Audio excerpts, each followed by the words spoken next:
2027 is upon us. The fastest election in my career as a journalist that I've covered, at least in this Fourth Republic, where elections are being talked about 2 years, clear years, before the next election. And you are one of those who caused it.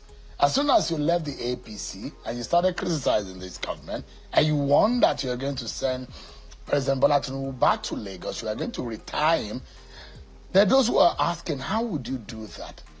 With a lot of people moving into the APC, there are governors now moving into the APC, and those who say whatever the opposition is doing is gradually and working steadily for Tinubu and the APC returning in 2027.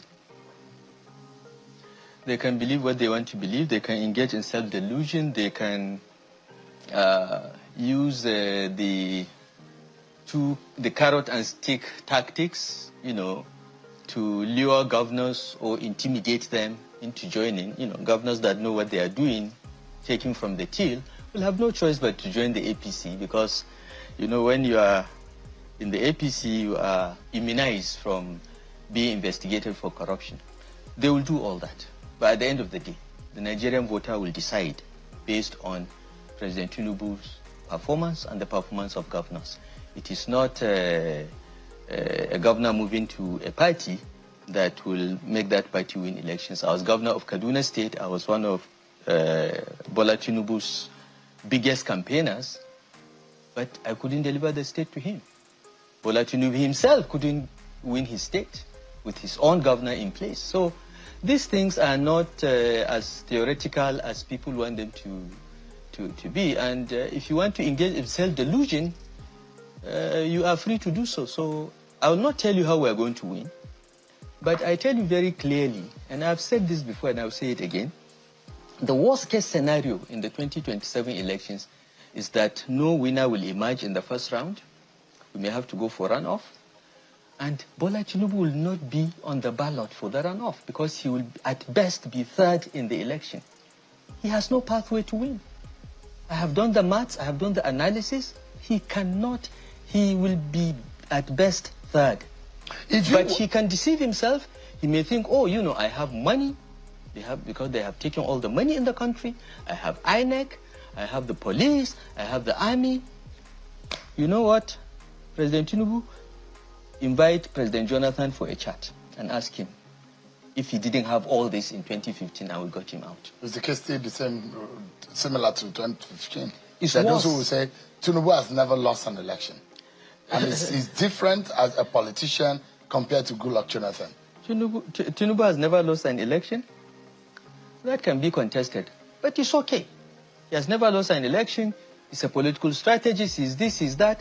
Wait.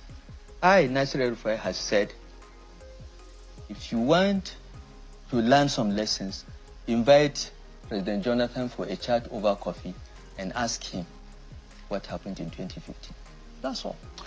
If you were made a minister, would you be saying all this thing that you're saying?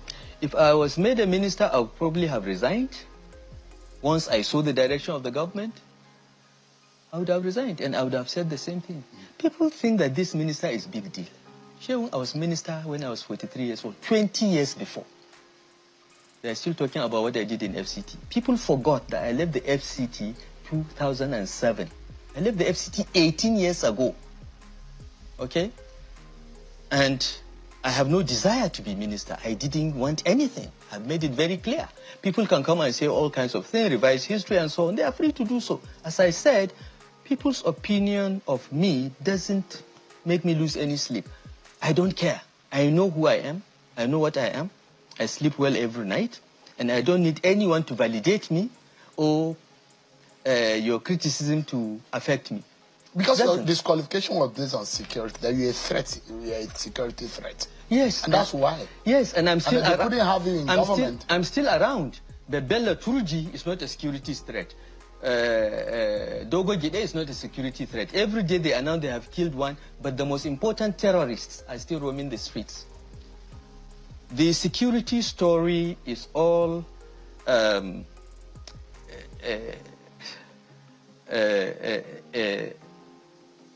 exit strategy for Bola Tinubu because he has changed his mind about wanting me to be a minister. I don't know what his reasons are.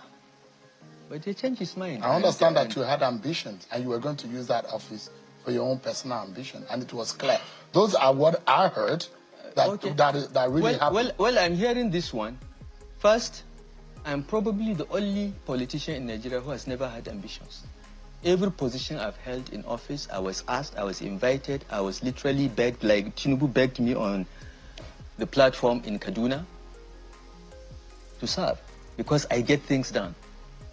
I have never had ambitions. I am a person that gets difficult things done. That's why Obasanjo got me into the government. That's why Buhari asked me to go and be the governor of Kaduna State. I have never had ambition. I'm probably the only politician without ambitions. Number two, falling out with that have called you. Why do you keep falling out with them? Who have I fallen out with? They talked about fallout between you and OBJ and what he said about you. Now Bola Tinubu. Look, OBJ has said many good things about me. He has said many bad things about me.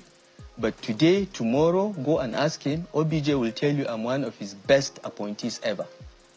And it was OBJ that invited me to be the deputy chairman of the Nigeria-Congo Business Council. I'm still in touch with him. I still go to him for advice. I've not fallen out with OBJ. If anybody thinks there is a falling out, it's his imagination. Throughout the time I worked with Obasanjo, we quarreled and made up many times. It's the nature of our relationship. And depending on the mood, you know, that's it. But coming back to your question, okay? So, number two, I said I don't have any ambition, all right? Number three, what was I going to be? I was going to be the minister in charge of electricity. And I had a plan to ensure that by 2030, every part of Nigeria is covered with 24/7 reliable electricity. That was the plan I gave to Tinubu. What is the ambition there? What is the ambition? Finally, what if I have ambition? If the work that I will do will provide Nigerians with electricity, will solve their problems, what has my ambition got to do with it? Is the country not important enough to tolerate my ambition if I had any? It is sheer idiocy and lack of love for country, okay? For people to sit and play games like that with the destiny of a country. Okay, so they have their minister of power. They have made progress with the electricity. I took the entire plan, which was developed by McKinsey and Boston Consulting Group, pro bono, because they know me, they respect me. I gave the entire plan to the government. Why can't they implement it? So that Nigerians will have electricity. Would that plan assure us that plan, constant electricity? By 2030, every part of Nigeria will be covered and will have reliable electricity. And that plan is not being followed? I have given them the plan. You ask them what they have done with it. No. I love this country. No, I don't care. You don't have ambitions, but there are those who say that you're going into the ADCs because of your plan and an agenda, your ambition towards 2027. They are free to say what they want to say. Do you want to become a VP candidate? Is that your ultimate goal? I am not interested in any position. I have never been. Okay? Not even a president? Listen. The purpose of having power is to do something with it. Okay? If I feel I have solutions to Nigeria's problems and I can make a contribution and I'm the best candidate and can win, I will run for an office. But I don't think so now. And where we are now, people are talking about ADC and talking about ambitions. Where we are now is to build a strong party. It is premature, in my view, to be talking about who runs for this or that. I know habitual contestants or those that have run for office before, you can see clearly they want to run again. And some of them have announced that they want to run. But frankly, I think it's a distraction. I think we should focus on building a strong party because the party is very weak. The ADC is not a national party. We have to make it a national party. We have to invest our human, material, and financial resources to make it a national party. That's the first step. When you build a strong party, as we did when we formed the APC, then you are in a position to say, let's have a process that will produce a presidential candidate that can win the election. We're not there yet. Can Nigerians trust those of you who have moved into the ADC? Because there are no new faces in that ADC. As congregation in that room, as shown on the pictures in that room, as shown on the screen right now, there are a lot of people from the PDP and some from the APC. And the questions that the APC is asking, or some Nigerians may be asking, is that what difference do you, who have come into the ADC now, want to make in Nigeria that is different? And those of you who have been in power before, why haven't you changed Nigeria? Why do they believe you now? My response to that is 3 points. First, look, ask yourself, and you asked that question last week or 2 weeks ago. Ask yourself, under the APC government of Bola Ahmed Tinubu, is your life better? If your life is not better, why not give another group a chance? That's one. But if you are okay, if your life has been improving, you know, but I know that in the last 2 years, 30 more million people have been thrown into poverty because of the policies of this government. So, if you are not one of those 30 million, your life has improved, by all means, stay with APC. Number two, where do you want the politicians in ADC to come about? Do you want them to come from mass? Or they have never been in politics? Are those the kind of people that can credibly challenge the APC and Bola Tinubu's government? We form the APC. We know where the dead bodies are buried. Some of them, like Atiku Abubakar, form the PDP. They know where the dead bodies in PDP are buried. Together, we can face the evil that we see in the APC and defeat it. Okay? You cannot have totally new people coming out of nowhere to challenge the APC machine. Is the reputation number that, three, the reputation of those, I haven't finished. Is the reputation of those I have you not there? finished. I have not if finished. you have not been able to fix Nigeria, a lot of you are in your 60s and 70s. I have not finished, Shehu. Okay. Third, regarding reputation. Look, I stand by my reputation. Go and look at what I have done.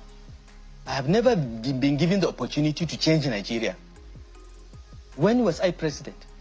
But go and look at the agencies that I ran. I ran the BPE. Go and check. Go and check my history when I ran the FCT. Go to Kaduna and talk to any man on the street when I was governor.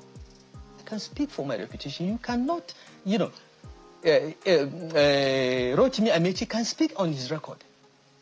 Okay? Peter Obi can speak on his record. So this is what you should look at, not collectively bunch us and say, you know, nobody in that room that you are accusing has ever had the opportunity to run Nigeria and change it. So why are you blaming them for not able to fix Nigeria? The one that is here now, Bola Tinubu, that we all supported to be president, has been given the opportunity. What is the result? We have moved exchange rate from 400 to 1,600. 30 more million people have fallen into poverty. You know, agriculture has been destroyed because of a stupid policy of making food cheaper through importation. There are so many things going wrong. But Malam, would it be fair, right, after just 2 years of a 4-year mandate, for you to bring down the roof and criticize this government that has not really unveiled and unraveled all of its plan that it planned for 4 years? It's a 4-year plan, but it's just halfway done, and you think that this government is a failure. In fact, you call this government evil. Is that fair? Is that a fair statement? It is fair, and I'm the only person qualified to call it evil because I know evil when I see it. So this government is evil? It is. How? In what way? 30 million people evil thrown, is an extreme word to use. 30 million people thrown into poverty. 30 million people thrown into poverty. Look, you know, I met someone, an elder statesman, that told me that the first time he came in close association with the government was 1959, when he was a polling clerk during the during the 1959 elections. And he said, since then, I have seen governments, I've been part of some governments. And as far as I know, every government in Nigeria comes with the right intention to make the country better. He said, except this one. This is the only government that came from day one only to make money for itself and its own cronies. This is cronyism of the highest order. He said, this old man, he is in his 80s, said, I have never seen anything like this. There is not even a pretense of good intention. This is his assessment. He's 80-something years old, not mine. But the results are on the ground. And we are free to assess our government even 2 weeks after by its policies. We are free to do so. We are the voters. We are the judge. Madam, give me the moment again. Those who are being the judge and those who will blame someone like you, because you are one of those who convinced Nigerians that that's the right way to go. And 2 years down the line, Nigerians should hold you accountable. Because you came on this platform and you said that that is the man that should get the job done. Absolutely. And 2 years down the line. And that's why you should look at me very carefully and look at yourself when I come back to say I was wrong. But should I believe you now? Don't believe me. You said so to Nigerians time. Do not believe me if your economic situation has improved since Tinubu took over. Don't believe me. I can see you have a nice suit and a nice red tie. Maybe your own economic situation. Similar thing that went 2 years ago. I don't know. No, I'm asking you. I'm speaking as though Nigerians who are watching who listen to you that time. I put the same to every Nigerian. If your situation, your security situation, you live in Zamfara, Jos, Plateau, Benue, Kaduna, Zamfara, Katsina, has your security situation improved? Then I'm lying. Has your economic situation improved? They say that the price of this is coming down, but what was it when he took over? My final question will be on the issue of zoning. Did you see what the PDP has said? They said it's zoned to the south.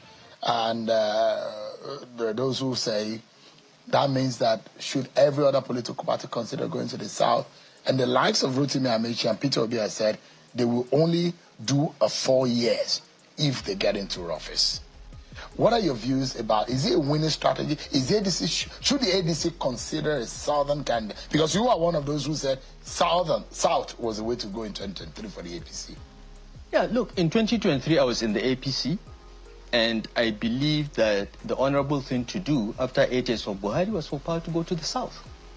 It was part of an understanding we had when we were forming the APC, and I was part of that understanding. Whether it is written or not, whether people want to have amnesia about it or not, I will not be part of it. And I stood, mobilized the governors from the north in the APC to say power must go to the south. And I'm very proud of what we've done. Okay? However, when we took that decision, we had no regard to what the PDP did. Okay? Or was planning to do. We didn't care. If the PDP wanted, they could zone it to the south, they could zone it to the north or west or east, wherever. So, zoning is a political strategy that every party pursues to enable it to win the election. That's what it is. In 2023, I felt very strongly that because of that understanding, it had to go to the south. And PDP now have decided to zone it to the south. Good luck to them. However, the ADC is still forming. I have explained earlier that the party is structurally weak. We are still forming the party. And when the party is fully formed, the leadership and the founders of the party or will sit and decide on that. I am not privy to the discussion. Now, on the question of people coming out and say, I will do 1 term, I don't think anyone believes that. I don't think it is right. You should not constitutionally give up what is yours. And frankly, as someone that has been governor for 8 years, and Amechi and Peter Obi have both been governors, they know the time it takes to make meaningful change in government. 4 years is not enough. So I want to appeal to everyone to stop making these commitments of I will do 4 years or I will do 8 years, because nobody believes you. You will go in there and change the story.